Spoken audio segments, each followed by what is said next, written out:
আসসালামু আলাইকুম আপুরা, কেমন আছেন? আশা করি সবাই ভালো আছেন। অনেক দিন পর আপনাদের সাথে আবার রান্না বান্নার একটা ভিডিও নিয়ে হাজির হলাম। আশা করি আপনাদের ভালো লাগবে। যে কোনো কাজের জন্য আসলে ধৈর্য, পরিশ্রম এবং লেগে থাকতে হয়, তারপরে সফলতা আসে। আমার চ্যানেলের ভিডিওগুলা আমি সফলতা এখনও পাচ্ছি না। আমি সেইভাবে পরিশ্রম এবং সময় কোনোটাই দিতে পারি না। তারপরেও যেটুকু পারি চেষ্টা করতেছি। আশা করি আপনাদের ভালো লাগবে, আপনারা আমাদের পাশে থাকবেন। আপনারা পাশে থাকলে হয়তো আমি আমার চ্যানেলটা একদিন সফলতা অর্জন করবে।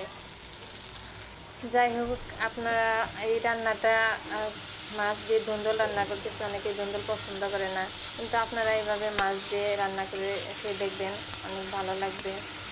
আর একটা কথা হলো, এই ধুন্দুল যে কোনো নরম তরকারি পরিমাণে প্রথমে বেশি হলেও তারপরে কমে যায়, এবং মশলা এই জন্য একটু কম করে দিবেন। নাহলে মশলা বেশি হয়ে গেলে তরকারি পরে ধুন্দুল কমে যায় আর ভালো লাগে না।